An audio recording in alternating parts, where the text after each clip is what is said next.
All right, so it is LST Motorsports Park night, and it's only fitting to talk to a karting professional like this guy, Jason Tario, owner of JRT Customs, who specializes in dozens, if not hundreds, of racing karts. And I understand you're kind of like a crew chief for Silas Ripley, right? Yeah, I've been with him for like 4 years now. And, well, Silas isn't racing tonight, so I imagine you've got your hands full with a lot of karts since we're going to be turning them loose during intermission time. Oh yeah, definitely. And so tell me a little bit about JRT Customs. How long you been in business? About 20 years. I started doing basically custom show cars and trucks, and then got into the racing cars and got into karting. Well, I've been doing karting since I was like 8, so it's been quite a while. Know all the ins and outs about them? I know quite a bit, yeah. So it's a little unfortunate that there's not a whole lot of karting going on up in the county where you're from, right? You got to travel a long ways to do it, don't you? Yeah, we drive like 4 hours to come down and 4 hours back, so. To go to LST in Richmond? Yep, do that just about every weekend, so. Oh, wow. And then how long of a drive is it to Wiscasset? Yeah, like 30, 40 minutes probably. Oh, from Richmond, so like 4.5 hours probably. Yeah, a little bit longer. Yeah. All right. Do you do anything much at St. Albans? At the, what do they call that, Hazy Q Dega? Hazy Q, yeah. We used to race there when it was Thunder and Valley Raceway. Yep. And then we went out and run a little bit last year and haven't been since, but we got a few karts there.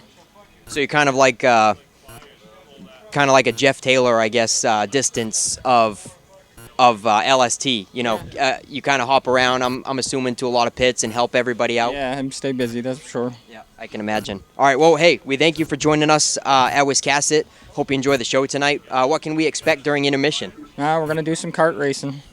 Little exhibition style. Exhibition. See what happens. Yeah.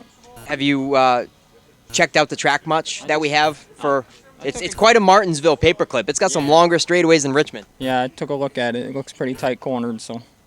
We're just going to have some fun out there, right? Yeah, definitely. All right. Jason Tario, thank you so much for talking with us. Obviously, we had the Friday, Sunday deal, and then, this opportunity presented itself with you guys in Wiscasset. And one thing that me and you have talked about over the years is racetracks working together, and you don't see a lot of that, and that's what you're trying to see between us over there at LST Motorsports Park and then Wiscasset. You guys sponsored a night that unfortunately got rained out, but you came over and helped us announce some races. So we're just trying to do some cross-promotion and introduce our racers to the sport over here, to come over here and support you guys on a Saturday night. And maybe some of the fans here will say, you know what, I want to go check that place out. And we see them on a Friday or a Sunday night. How many laps we running tonight here, Steve? Well, they all asked that, and I said, till I've had enough of you. So, I mean, hopefully, I figure we'll go 15 to 20 laps until I get tired, whatever comes first.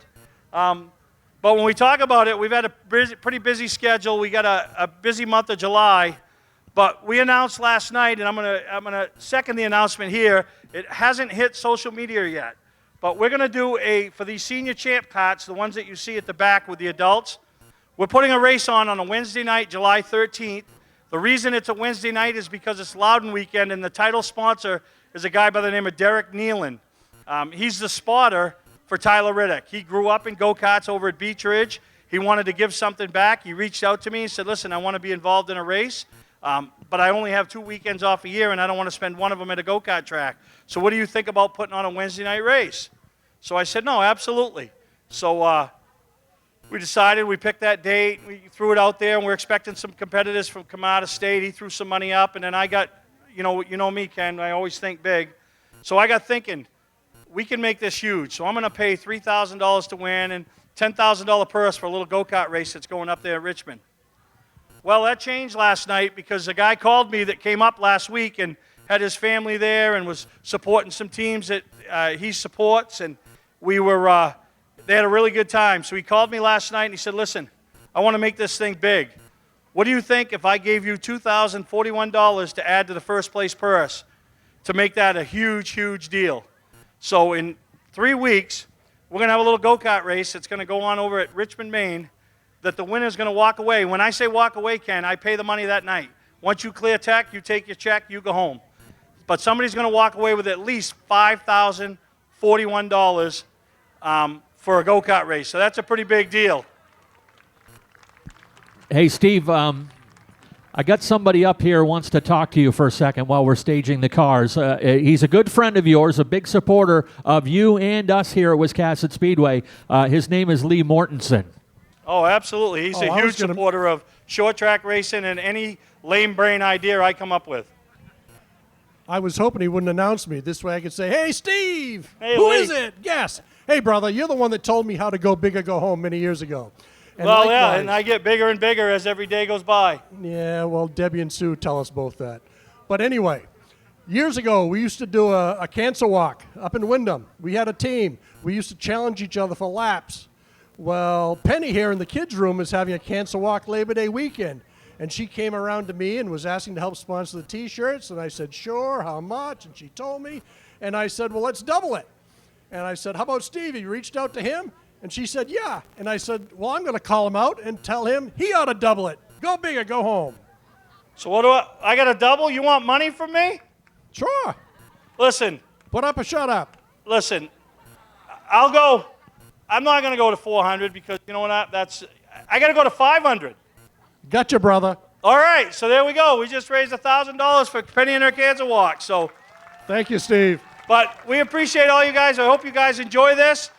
We got a Mainly Karting Facebook page that you can go and check out, see some neat pictures, and we got a website. So if you ever want to come over, check it out, see what the schedule is. So we're gonna get them fired up. I think I'll take them around. I'll be like the pace car. I've never led a race in my life, so this will be exciting.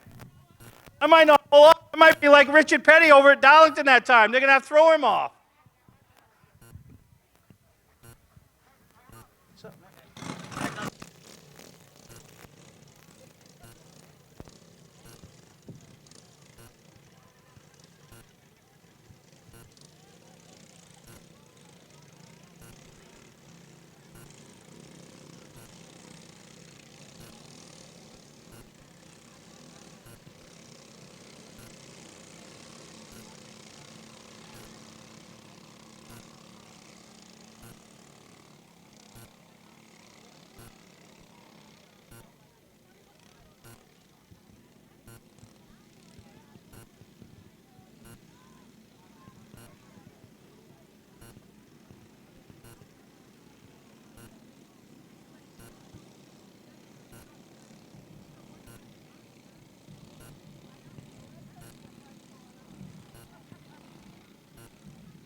All right, great group of kids here. I can't read the numbers from up here, so I'm just going to throw some numbers at you here on the cheat sheet that I have. We've got the number 82, Jonathan Vargas, a senior champ division, current points leader. We have Tyler Gilly, that is. Tyler Gilly in the 39, that's a senior champ. Mike Ricker in the number 16 is a senior champ. Stan Thompson in the 41, a senior champ. Kyle Lorraine in the 76. Oh, they're off and running. Look at that. And this is a tricky little track right here. The trick is that transition off the banking down into turn one onto the flat track. We actually tried to run a regular weekly go-kart division here at Wiscasset Speedway to do our own development program, but the folks up in Richmond have done a much better job than us. So you have a chance to see good go-kart racing just up the road here in Richmond. And in these little karts, too, some of the bumps on the front stretch will rattle the fillings right out of your head, but everyone seems to be handling it nicely. That number 09, of course, you know if it's an 09 at Wiscasset Speedway, it's a Ripley. That's actually Silas Ripley, who has won a four-cylinder Pro Division race here at the track. He's being chased up onto the front stretch by Reed Reno, the fourth generation of the Reno family to race here at Wiscasset Speedway. His grandfather, his great-grandfather, that is, the Maine Racing Hall of Famer Lawrence Reno, and his grandfather Steve Reno, and his dad Nick Reno. The number 71. Let me see what we got here.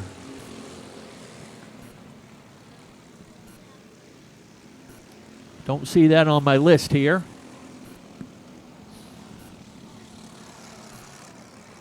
Not sure if he's out here in this race, but got a member of the Wharf family that's racing up there at Richmond. Brody Wharf is the son of Jeremy Wharf. Oh, we got a hit there on coming out of turn 2.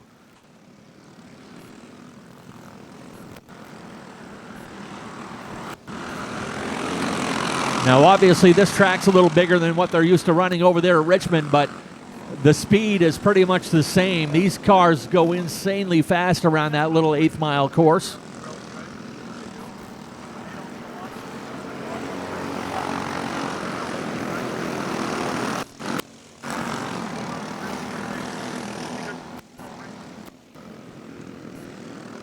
Two laps to go.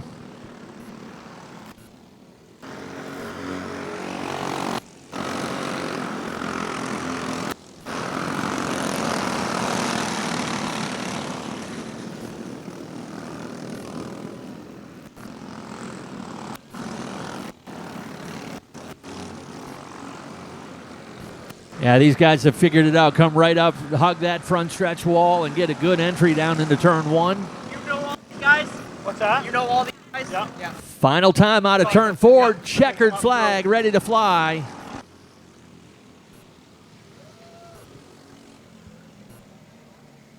Mike Ramsey in the 89 coming out of retirement and dusting the field out there.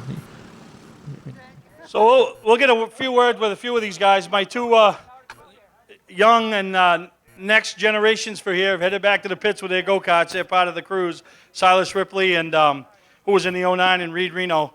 But as you see, as these guys get out, we got all shapes and sizes, ages. It's really this is a really fun class.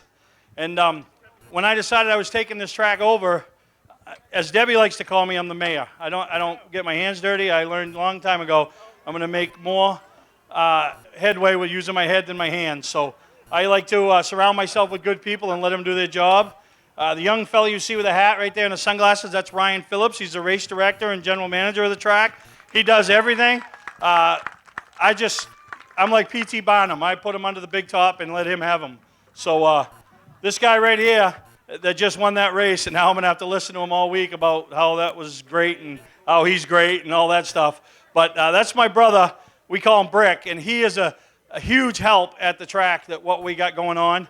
And I want to ask him what he thought about that.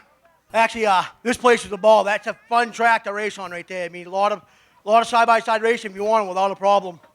So there you go, Ken. You want to put a big race on, I'll promote it. You put all the money up. But Joe Bell, he won our first ever race this year when we took our ownership, and pretty cool. You were trying to give Brick all you could handle, but first time ever raced on a big track? That was awesome. I love this track. That's a blast out there. We're hitting good speeds, and I wish I threw a little more gear in it to get Brick, but just the way it is. Oh yeah, no. So Brick's got bragging rights.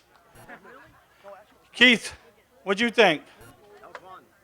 Now you're a little tired, right? Not bad, not like last week. Well, no, he's 60 years old, so. Yeah, right. Well, you did good. Now the next guy, he just celebrated his 75th birthday and picked up a win, right? I did.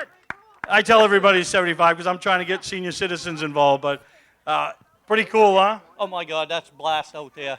You know, at 53 years old and doing this with these young guys is unbelievable. Talk about that win you had 2 weeks ago over there with us. I mean, that was a big deal. The whole family, all of that. I mean, I tell you, having your primary sponsor there and then the other car that he sponsors be there, and then the whole family was something I'll never forget. yeah, you can't write that script. Nope. And then this fella raced for years up to Oxford, been out of the seat for quite a few years. And then my niece Regina put this autism awareness cart together and asked Cody to drive it. And he's been having some success. Looked like you were a little off on something today, but you're on the big track. Yeah, it was fun. Motor's coming undone, so we didn't have much for him, but it's a fun track. It's a big track, and it's a good time. No, that's good. And then last night, these guys put on a whale of a race. I got a couple of ringers that'll come in and I don't want to say stink the show up, but not make it very entertaining for the win. But when they don't show up, these guys will put 9 and 10 of them, and it is fun to watch because you don't know who's going to win, and they show so much respect to each other. And this young man right here, he picked up his first win last night, and we're trying to figure out if it was the first time bringing a woman to the racetrack with him or the first time leaving his major sponsor home. So I don't know what to do, but that was a big deal last night. I mean, I don't care. I know it's not the big track at Wiscasset or Oxford or the former Beech Ridge, but picking up your first win in something is a pretty big deal. Yeah, it was awesome. My adrenaline was just going crazy. It was just amazing. Yeah. No, exactly. And then one of the young fellas, where'd he go? He was just here. Oh, he went to the front of the line to see his sister, make sure she's all right. But that was a hard hit. And but we thank you guys. We hope you guys all enjoyed it. Stop over sometime and check us out. And mark your calendars, July 13th, a Wednesday night. We're going to be giving away over $12,000 and $5,041 at least to the winner. So that's a lot of money anywhere, especially at a little go-kart track.